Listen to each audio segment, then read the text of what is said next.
Tina Brown med succé. 100,000 copies, and we went up to 1.2 million, and we never went back.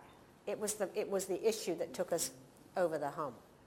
Celebrity journalism, there is a big difference between Europe and in the United States. I know that Tom Cruise, when he was going to do an interview with the Rolling Stone, he turned down 13 journalists before he finally accepted the 14th. Really? Well, I'm sure it'll be a very boring interview. Yeah? Yeah, he obviously waited till he found the most boring of the interviewers, right? Yeah. Because nobody wants an interesting interviewer, not if you're a movie star. The only interest in Tom Cruise would be if he sort of took off his clothes or stood on his head or, you know, threw something out of the window. I mean, ultimately, the celebrity alone isn't going to do it for you anyway, because people now are so blind to celebrities, they're so bored with them, really. There's so many outlets, so many covers, so many blogs, so many TV shows. Are there any celebrities that would sell on a cover without being naked? It's hard to suggest. I think people are even bored with Obama at this point. He's overexposed. People are interested in Michelle. I would say she may be the last celebrity that will sell covers. Michelle. You have this theory about the heads of celebrities, that the more you look at the person, the bigger the head. Yes, I have this theory. I wrote about that in the Diana Chronicles, that there is something about celebrities, about being looked at, that actually changes your appearance.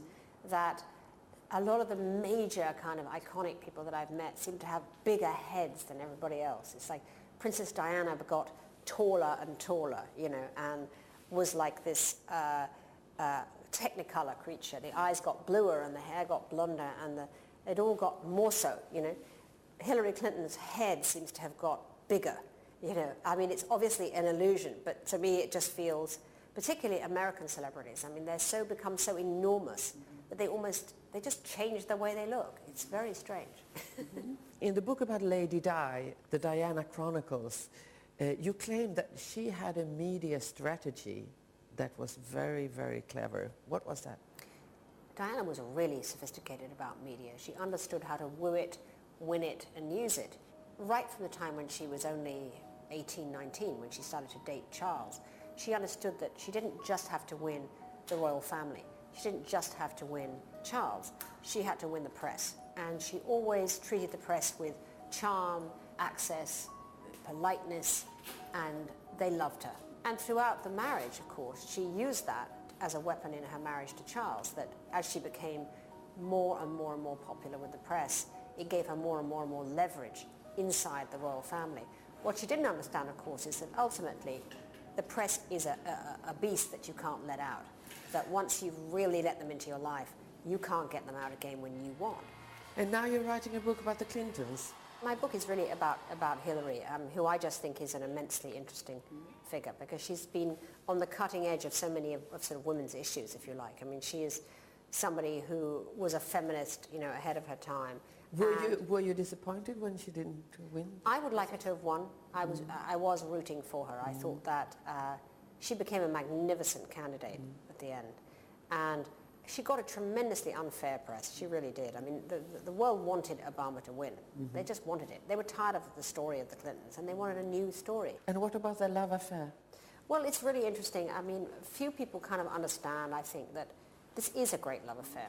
And they have an amazing relationship. I mean, they talk 5 and 6 times a day.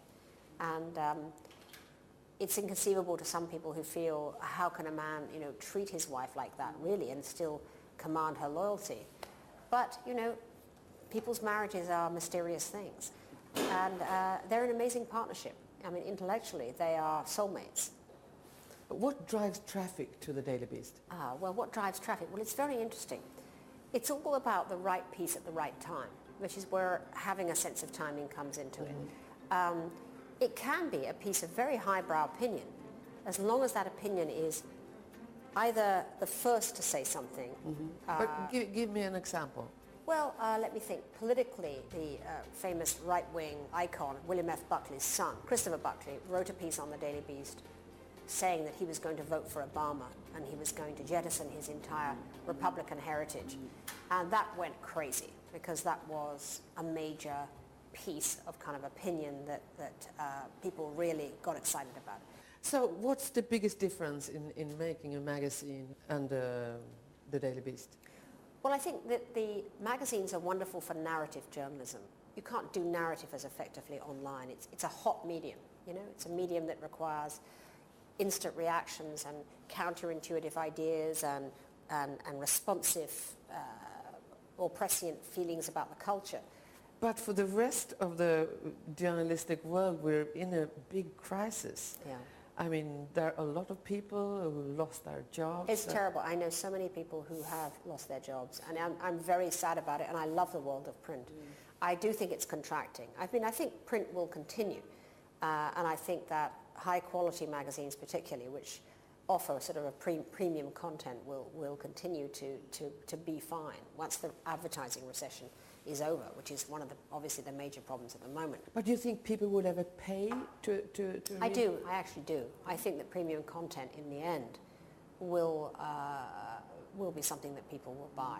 I mean, in the same way that networked televisions began and then cable later, I think it's the same thing now. People are saying they don't want to pay because it's free, like the networks are free. But actually, in the end, just as they pay for HBO or Showtime or, you know, various cable networks that are there, I think ultimately they will pay for certain content that they want. So in a year or two, maybe I have to pay to look at the Daily Beast? I think more than I think maybe 3 or 4 years you might. But you see, nowadays very little expensive investigative journalism because nobody wants to pay for it anymore. What impact will that have? That's terrible, and that has to change. And I think it will change. I think that there are going to be finally foundations and institutions that decide they are going to fund proper journalism. It is really essential because there has to be public service in journalism. Mind you, we haven't had very much lately. I mean, in some ways, you know, when people mourn about the end of investigative journalism, which, you know, I do, who's doing it anyway? I mean, very, very few people are doing it now because conglomerates don't want to pay for it. No. They basically think it's expensive, it's disruptive, you offend people in the community. It's really been on the way down now for the last 15 years. Yeah.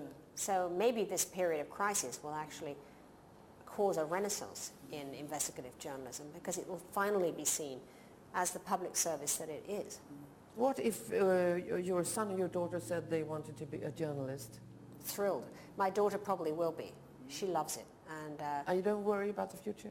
I don't know. I think it's going to be a very exciting time for journalism. I think once we're through this very difficult transition between online and print, I think that the future of journalism has never been brighter, that you're going to see a kind of renaissance as the economic model really works out for online journalism. I think you're going to see a lot of very exciting new things happening which will give birth to some very, very good material. I think it simply is going to be a transitional time. Living through the transitional time isn't easy, but it's going to come good in about 5 or 6 years. Start spreading